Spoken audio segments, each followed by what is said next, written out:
Hello everyone, my name is Sweety Badhalia and welcome to SB Academy classes। तो last video lecture में हम लोगों ने colligative properties को स्टार्ट किया था, जिसमें हमने relative lowering of vapour pressure को डिस्कस कर लिया और साथ ही साथ हमने ऑस्मोटिक प्रेशर क्या होता है इसके बारे में डिस्कशन किया था। ऑस्मोटिक प्रेशर से रिलेटेड ही कुछ हमारी टर्म्स हैं जिनको हम आज कंटिन्यू करेंगे। साथ ही साथ हम लोग आगे देखेंगे, अगर हो सका तो एक कॉलिगेटिव प्रॉपर्टी और कर लेंगे, ठीक है। तो अब हम अगर बात करें टाइप्स ऑफ सॉल्यूशन की on the basis of osmotic pressure, तो ऑस्मोटिक प्रेशर के आधार पे, उसके बेसिस पे हम अलग अलग तरीके के सॉल्यूशंस के बारे में पढ़ते हैं। और ये जो आपके सॉल्यूशंस हैं, हो सकता है कि यहाँ से आपको 1 मार्क में क्वेश्चन देखने को ज़रूर मिल जाए। तो ये इम्पॉर्टेंट लेक्चर रहेगा आपके बोर्ड पॉइंट ऑफ व्यू से, ठीक है। तो सबसे पहले अगर हम बात करें आइसोटोनिक की, तो हमारे पास 3 तरीके के सॉल्यूशंस होते हैं बेसिकली ऑस्मोटिक प्रेशर की टर्म्स में। एक होता है आइसोटोनिक, एक होता है हाइपोटोनिक, एक होता है हाइपरटोनिक।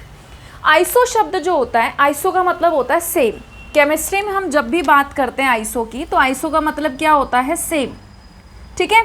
तो आइसोटोनिक सॉल्यूशन, अब देखो आइसो का मतलब सेम है और आपको ये पता होना चाहिए कि आइसो हो गया, हाइपो हो गया, हाइपर हो गया, इसको हम ऑस्मोटिक प्रेशर के टर्म्स में पढ़ रहे हैं। तो आइसो मतलब सेम, और किसका टाइप है? ऑस्मोटिक प्रेशर का।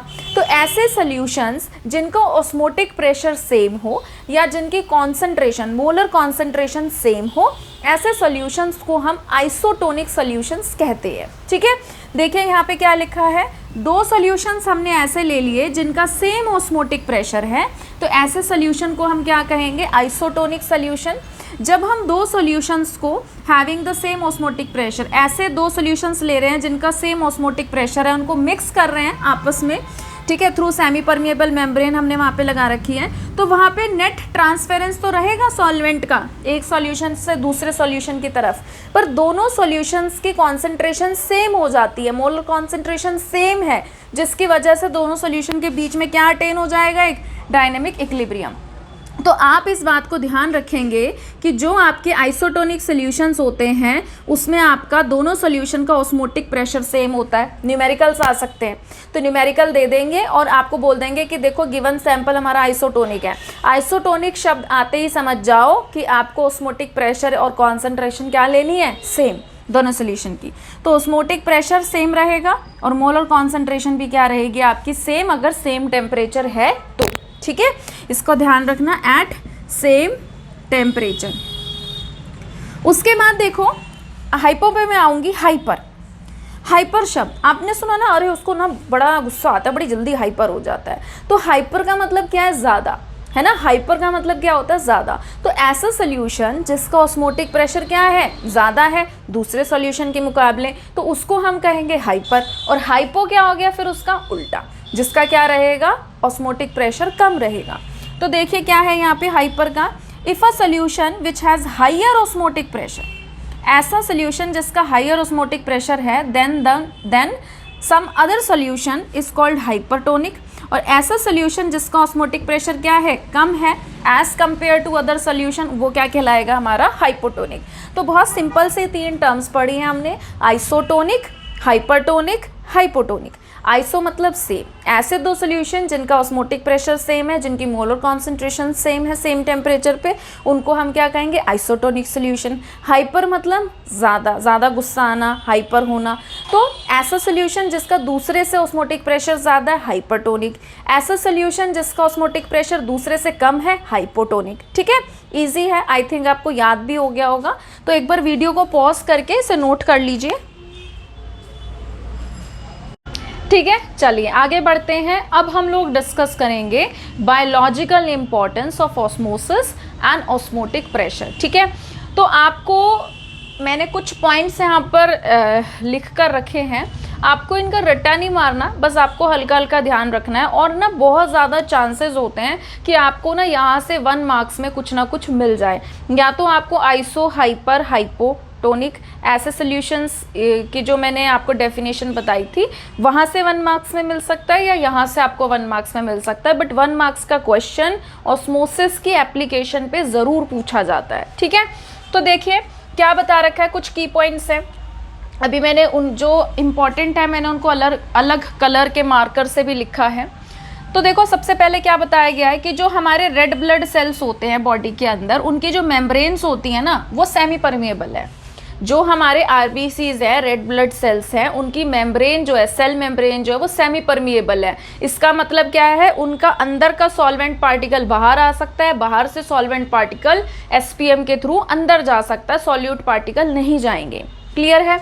अब देखो यहाँ से इन्होंने क्या बता रखा है कि जो नॉर्मल सेलाइन होता है 0.9% NaCl सॉल्यूशन, वो हमारा आइसोटोनिक होता है ह्यूमन ब्लड के साथ। मतलब कि आइसोटोनिक का मतलब क्या है कि जो आप 0.9% NaCl का सोल्यूशन ले रहे हो, उसका ऑस्मोटिक प्रेशर और हमारे ब्लड का जो ऑस्मोटिक प्रेशर है वो क्या रहेगा, सेम। कॉन्सेंट्रेशन क्या रहेगी, सेम। ठीक है। Placement of a RBC cell in a solution that is hypotonic relative to cell sap causes water to move in the cell. This causes rupturing of the cell and processes hemolysis.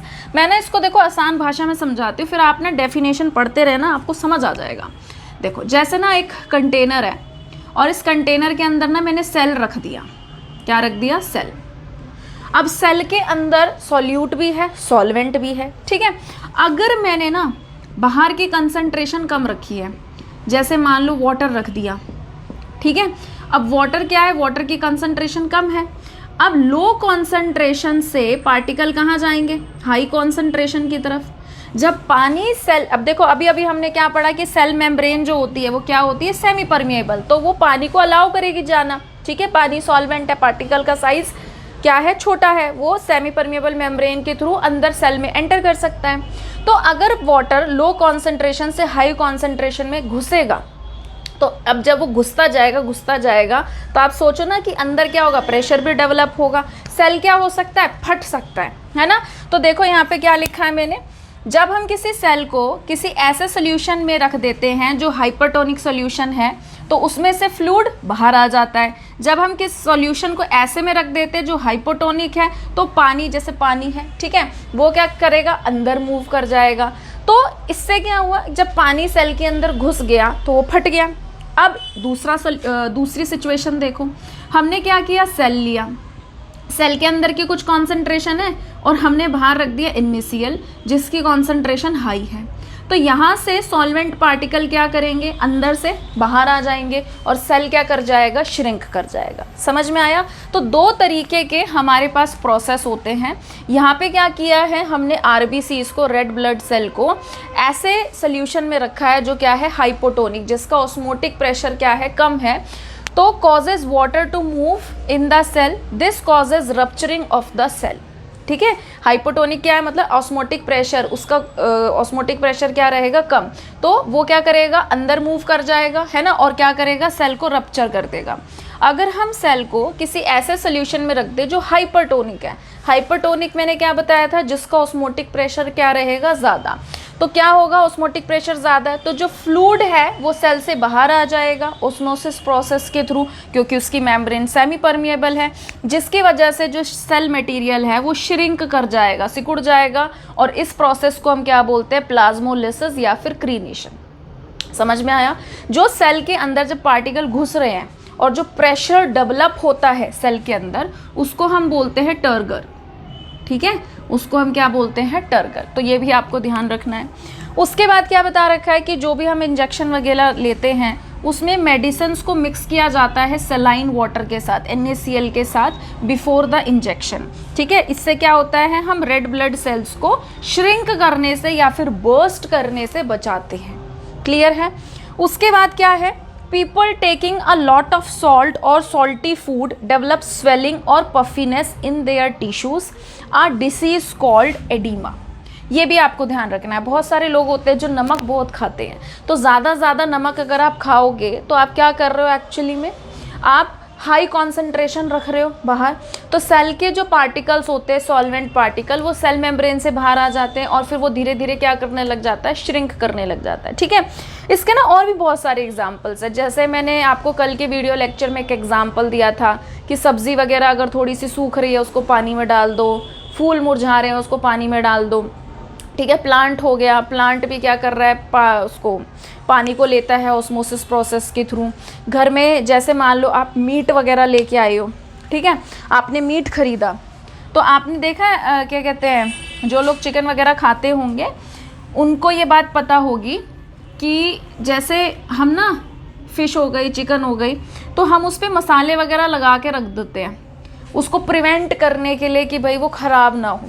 अब जैसे meet है तो मैंने क्या किया, meet पे ना salt लगा दिया, उसके सरफेस पे मैंने क्या किया, सॉल्ट लगा दिया, तो उससे क्या होगा, मैं उसका जो वो ख़राब होने वाला है उसको मैं बचा सकती हूँ। कैसे बचा सकती हूँ, जो मीट है, मीट के सरफेस पे बैक्टीरिया पनपेगा, ठीक है, तो जो बैक्टीरियम है वो क्या कर रहा है, उस मीट को ख़राब करेगा, स्पॉइल करेगा।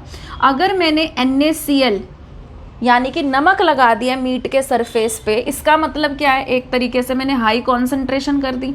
अब जो बैक्टीरिया है वो मीट के सरफेस पे ही पनपेगा, है ना।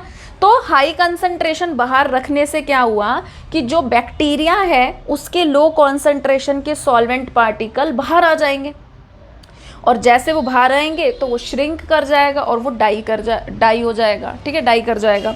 इसका मतलब क्या है, हमने मीट को ख़राब होने से बचा लिया बैक्टीरिया से।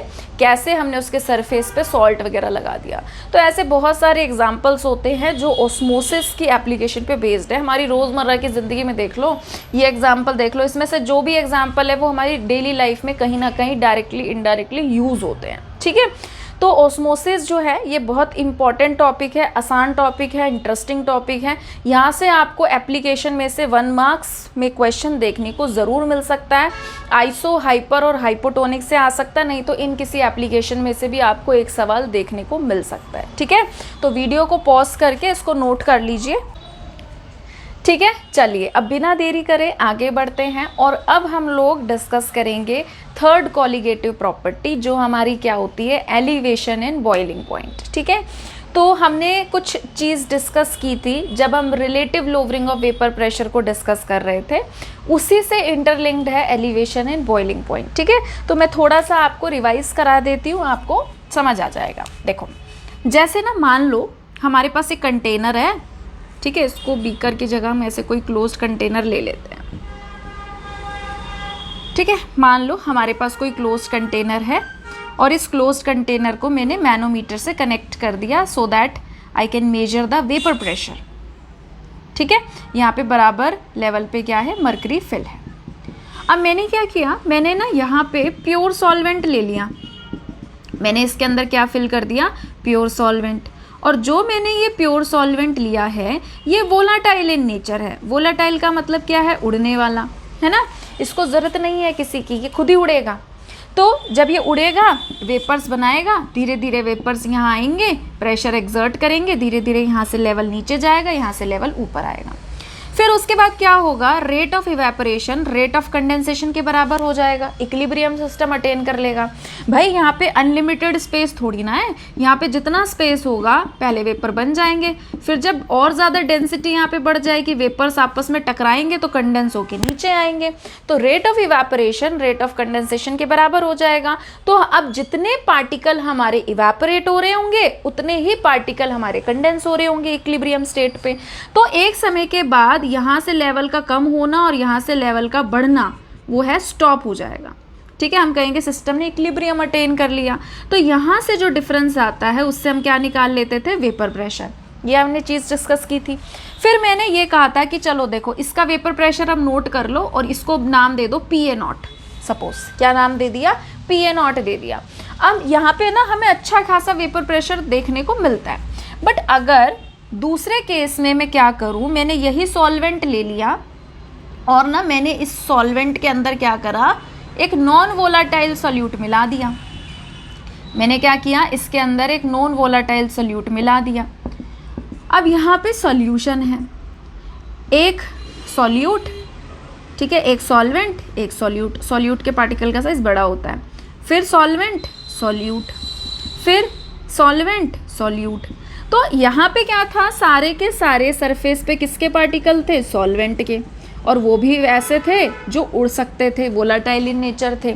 यहाँ पे क्या है, हमने दो चीज़ें ले ली, एक ले लिया सॉल्यूट जो कह रहा है मैं नहीं उड़ूंगा, ज़िद्दी कह रहा है मैं नहीं उड़ूंगा, और दूसरा क्या है, सॉल्वेंट जो उड़ सकता है। तो अब क्योंकि वोलेटाइल, अब क्योंकि कुछ स्पेस सरफेस का किसने ऑक्यूपाई कर लिया, सॉल्यूट ने, तो यहाँ पे वेपर्स जो हैं वो कम बनेंगे, यहाँ पे वेपर्स कम बनेंगे, इक्विलिब्रियम अटेन होगा। और जब आप देखोगे कि यहाँ पे कितना डिफरेंस आया, तो ये वाला जो डिफरेंस है यानी कि यहाँ पे जो वेपर प्रेशर आएगा वो इसके मुकाबले कम आएगा। समझ में आया? तो यहाँ से हमने ये बात सीखी थी कि जब हम, ध्यान से सुनना, जब हम किसी नॉन वोलेटाइल सॉल्यूट को मिला देते हैं तो वेपर्स कम बनते हैं, और वेपर कम बनेंगे, लेस वेपर अगर बनेंगे, लेस वेपर है अगर यहाँ पे क्या थे, मोर वेपर थे, ठीक है। अगर लेस वेपर बनेंगे तो वेपर प्रेशर भी हमारा कैसा रिपोर्ट होगा, लेस रिपोर्ट होगा। ये बात समझ में आई? तो इतना ना हमने डिस्कस कर लिया था किसमें, relative lowering of vapour pressure में। अब हमें इससे आगे की कहानी जाननी है, ठीक है। अब देखो आप क्या नोटिस करोगे, जैसे ना मैं अगर ग्राफ प्लॉट करूं, अगर मैं ग्राफ प्लॉट करूं किसके, वेपर प्रेशर वर्सेस टेम्परेचर के, तो किसी एक टेम्परेचर पे वेपर प्रेशर की कुछ वैल्यू आएगी, मान लो ऐसे आ गई। फिर मैंने क्या किया, टेम्परेचर बढ़ा दिया। इस केस में देखो टेम्परेचर बढ़ा दिया, टेम्परेचर बढ़ाऊंगी तो एनर्जी मिलेगी पार्टिकल को और उनकी एस्केपिंग टेंडेंसी एनहांस होगी, फिर वो और वेपर बनाएंगे। फोर्स, हम नीचे से एनर्जी दे रहे हैं ना, तो एनर्जी से फोर्सफुली वो वेपर बनेंगे और फिर यहाँ प्रेशर लगाएंगे, ये और नीचे आएगा, ये और ऊपर जाएगा। समझ में आया? तो आप यहाँ से क्या सीख रहे हो, आप यहाँ से ये सीख रहे हो कि टेम्परेचर बढ़ा देने से वेपर्स बढ़ रहे हैं, और वेपर्स बढ़ेंगे तो वेपर प्रेशर बढ़ेगा, आसान भाषा में। तो यानी कि अगर हम टेम्परेचर दे रहे हैं सिस्टम को, हम उसको एनर्जी दे रहे हैं, पार्टिकल एनर्जी एब्जॉर्ब करेंगे, और फिर क्योंकि वोलेटाइल इन नेचर है, उड़ने का उनका नेचर है, तो वो उड़ेंगे, वेपर बनाएंगे। जितना ज़्यादा वेपर बनाएंगे उतना ज़्यादा वेपर प्रेशर आएगा। तो हमको ये ग्राफ कुछ इस तरीके से देखने को मिलता है, किसके लिए, प्योर सॉल्वेंट के लिए, प्योर सॉल्वेंट के लिए, ठीक। अब अगर मैं इसको और इसको कंपेयर करूं, नॉर्मली जब मैंने किसी एक टेम्परेचर को कांस्टेंट रख रखा था तो इसके वेपर्स कम थे। अगर मैं इसमें टेम्परेचर दूंगी तो इसमें भी वेपर ज़्यादा बनेंगे, बट हमेशा इसके वेपर कम रहेंगे किससे, प्योर वाले से। क्यों? क्योंकि यहाँ पे सॉल्यूट भी है, ठीक है, यहाँ पे क्या है, सॉल्यूट भी है। तो जो वेपर प्रेशर होता है सॉल्वेंट, ये सॉल्यूशन का, ये भी आपका ऐसे ही बढ़ता है टेम्परेचर बढ़ाने पर, बट इसका जो वेपर प्रेशर है वो प्योर सॉल्वेंट से क्या रहेगा, हमेशा कम रहेगा, ठीक है। अब देखो कोई सॉल्वेंट है, वो उड़ रहा है, वो वेपर बना रहा है, बट ऊपर से एटमॉस्फेरिक प्रेशर भी तो लग रहा होता है ना, जो ये हमारा एटमॉस्फेयर है ये भी तो प्रेशर लगा रहा है, उसको दबा रहा है। और अगर हम नीचे से एनर्जी टेम्परेचर दे रहे हैं, अब क्या हो रहा है, जब हम उसको टेम्परेचर दे रहे हैं तो वो उड़ रहे हैं, पर ऊपर से एटमॉस्फेरिक प्रेशर भी तो लग रहा है जो उसको प्रेस कर रहा है, सप्रेस कर रहा है। तो अगर हम इतना ज़्यादा टेम्परेचर दे दें कि जो हमारे वेपर्स हैं, जो उनका प्रेशर है, अगर वो हमारे एटमॉस्फेरिक प्रेशर के बराबर आ जाए या उससे ज़्यादा हो जाए, तो फिर वो उड़ने लग जाता है। उसी टेम्परेचर को हम क्या बोलते हैं, बॉइलिंग पॉइंट, ठीक है।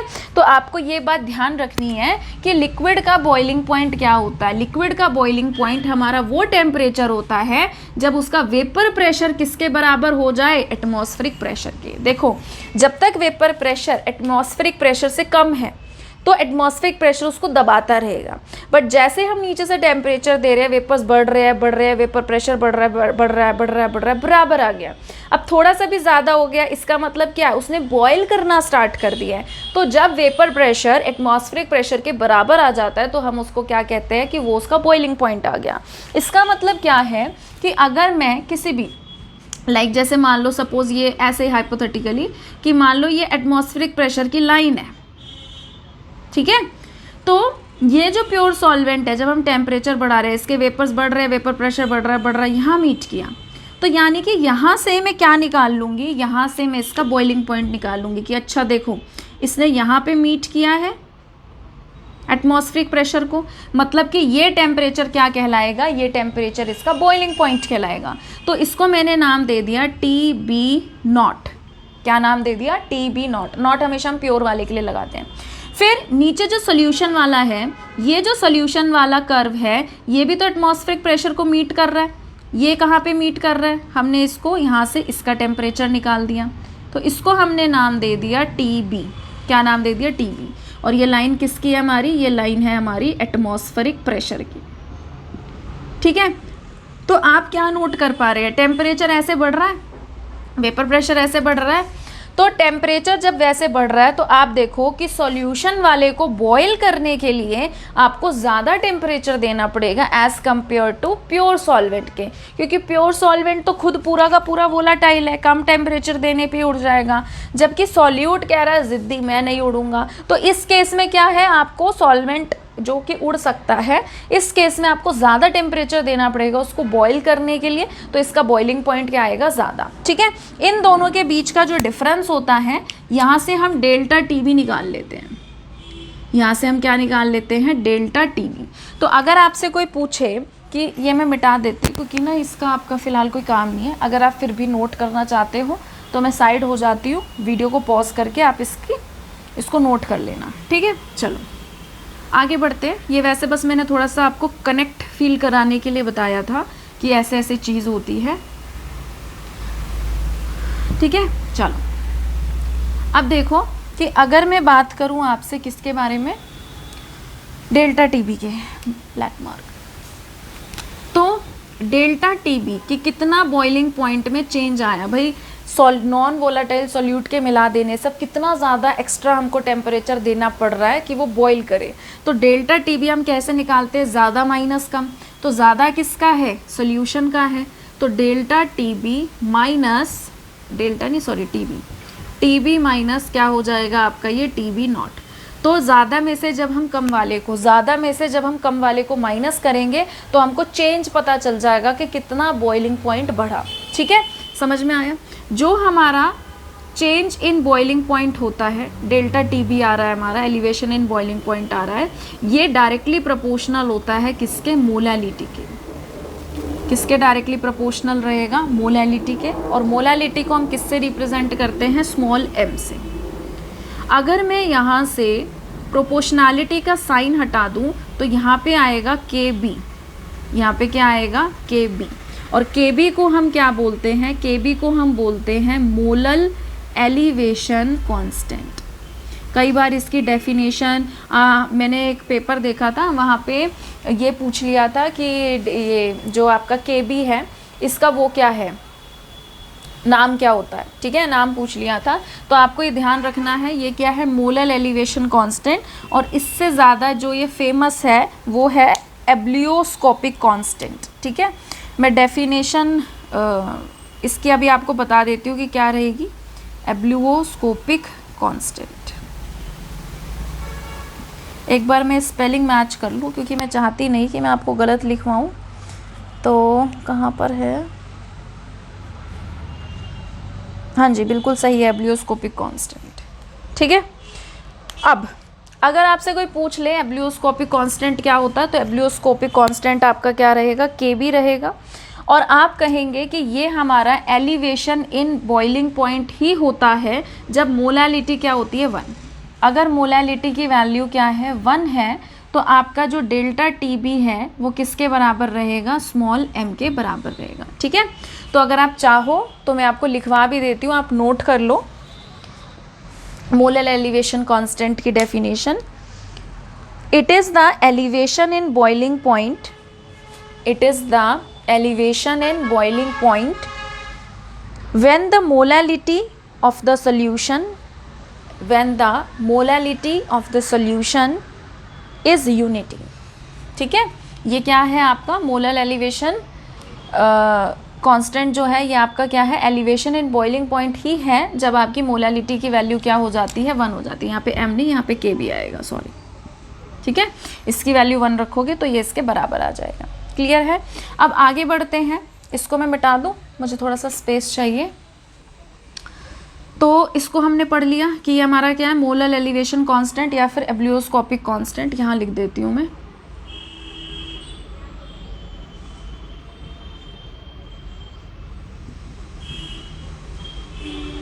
ठीक है, चलो देखो मोलालिटी पे आते हैं। मोलालिटी का जो फॉर्मूला होता है, मैं पहले पूरा फॉर्मूला लिख देती हूँ, फिर मैं उसको रिप्लेस कर दूँगी सिंबल से। मोलैलिटी का फॉर्मूला होता है number of moles of solute upon में mass of solvent in kg, ठीक है, 1 kg। ये हो गया आपका। क्या रहेगा मोलैलिटी का formula? Moles of solute upon में mass of solvent in kg. अगर हम मोल्स की बात करें तो मोल्स निकालने का फॉर्मूला होता है गिवन मास अपॉन में मोलर मास। अब जाहिर सी बात है, अगर मैं मोल्स यहाँ सॉल्यूट की बात कर रही हूँ तो given mass of solute molar mass of solute हो जाएगा। तो डेल्टा टी बी हमारा क्या आ जाएगा? ये हमारा आ जाएगा के बी इंटू में given mass of solute, moles की जगह रख रही हूँ मैं, मोल्स का फॉर्मूला पुट कर रही हूँ, given mass of solute upon में मोलर मास ऑफ सॉल्यूट, ठीक है, मोल्स की जगह पुट किया है। और नीचे क्या चल रहा है? मास ऑफ सॉल्वेंट इन केजी, ये चल रहा है, ठीक है।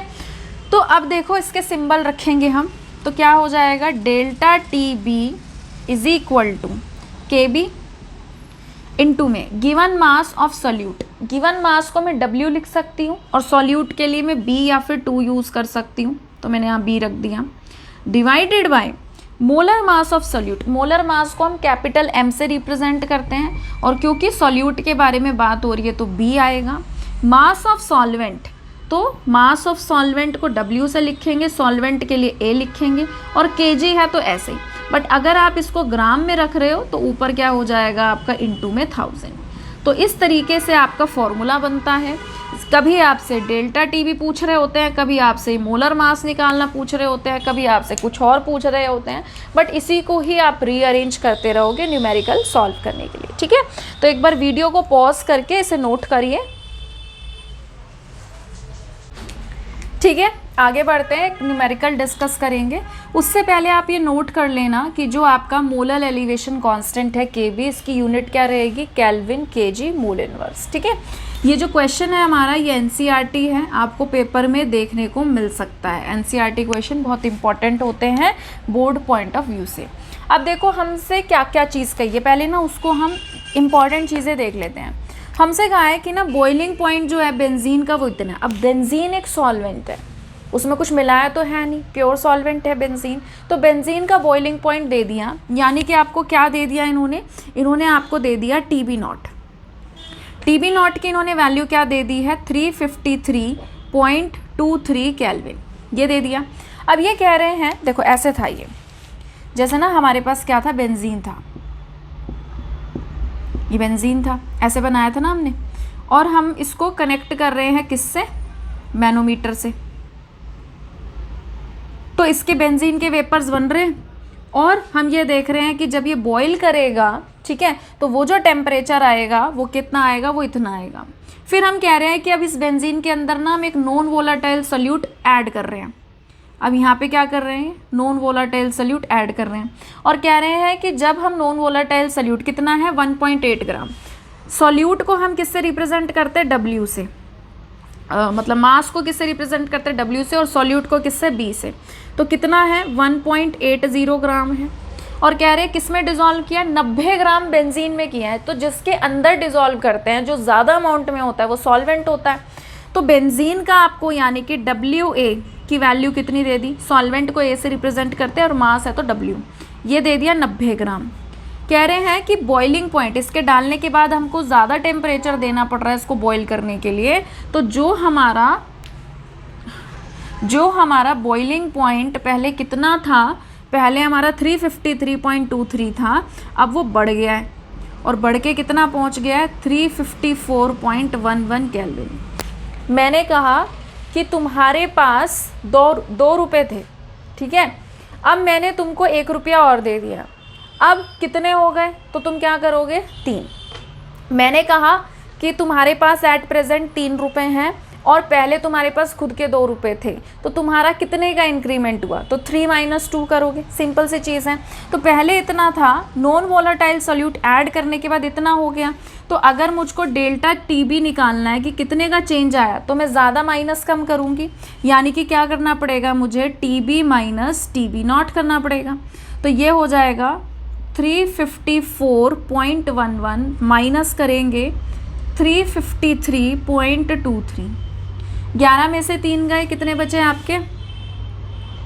11 में से 3 गए, कितने बचे? 8। ठीक है, हाँ। और यहाँ कितना बचा? 10। 10 में से 2 गए, कितने बचे? 8। 3 में से 3 गए, 0 0। अच्छा, तो 0 ही आ गया फिर। तो यानी कि जो आपके डेल्टा टीबी की वैल्यू आएगी, डेल्टा टीबी की वैल्यू कितनी आएगी? 0.88 आएगी। अब उसके बाद आपसे क्या कह रहे हैं? केबी की वैल्यू गिवन दे दी और आपसे क्या है? मोलर मास सॉल्यूट का बता दो। मैंने आपसे कहा था या तो डेल्टा टीबी निकालवाना पूछते हैं, मोलर मास।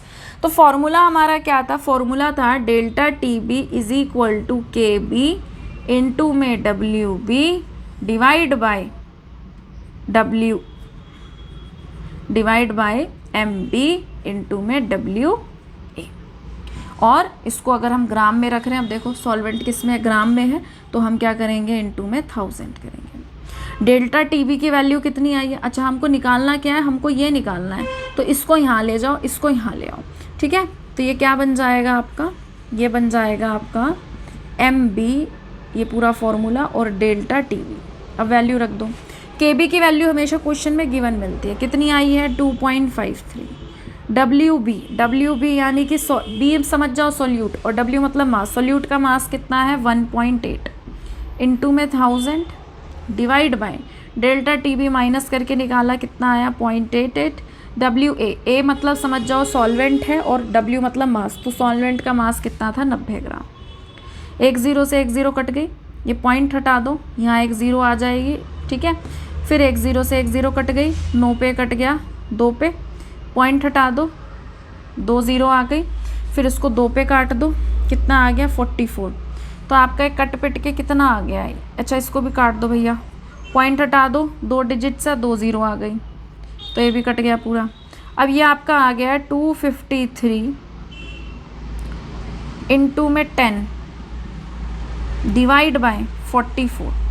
तो यानी कि ये आपका आ गया है 253, इसको भी 0 को ले लो, डिवाइड बाय 44। ठीक है, कुछ आप यहाँ पे भी छोटा काटना चाहते हो, करना चाहते हो तो कर दो। 2 पंजे 10, वैसे छोड़ दो, रहने दो, वैसे ही डायरेक्ट ही कर लेंगे। तो कितना आ गया आपका? ये इतना आ गया। अब 44 को करेंगे कितने से? 4 से। देखो कितना आ रहा है? 4 चौक 16, 4 चौक 16, 1 17। फिर इसको 5 से करके देखो कितना आ रहा है? 5 चौक 20, 5 चौक 20, और ये कितना आ गया? 220। इसी पे जाएगा आई गेस। 6 चौक 24, 6 चौक 24 और 25 26, तो 6 पे तो 264 आ रहा है। 5 पे जाओ, 220। ठीक है, माइनस कर दो, यहाँ 3 आया, यहाँ 3 आया, इसको उतार लो, 0। अब देखो कितने पे जा रहा है? 8 से करके देख लो। 8 चौक 32, 8 चौक 32 और 3 कितना हो गया? 35। तो ये तो ज़्यादा जा रहा है, तो आई थिंक 7 पे जाएगा ये। 7 चौक 28, 7 चौक 28 और ये कितना आ गया? 30। तो ये हो गया 57,308। माइनस करेंगे, 10 में से 8 गया, 2, यहाँ पे कितना है? 2। फिर पॉइंट लगा दो, 0। फिर देखो 5 पे जा रहा है ना? 220 ये था ना? 5 पे देखो कट गया पूरा। तो ये तो आपका कट पिट के कितना आ गया? एम बी की वैल्यू। ये आपकी एम बी की वैल्यू आ गई है 57.5 ग्राम। ठीक है, एक बार मैं चेक कर लेती हूँ यही आ रही है कि नहीं आ रही है। हाँ, तो बुक में 58 ग्राम दे रखा है, 57.5 ग्राम राउंड ऑफ करके 58 ही बनेगा। ठीक है, कोई दिक्कत वाली बात नहीं है। तो एक बार वीडियो को पॉज करके इसे नोट कर लीजिए।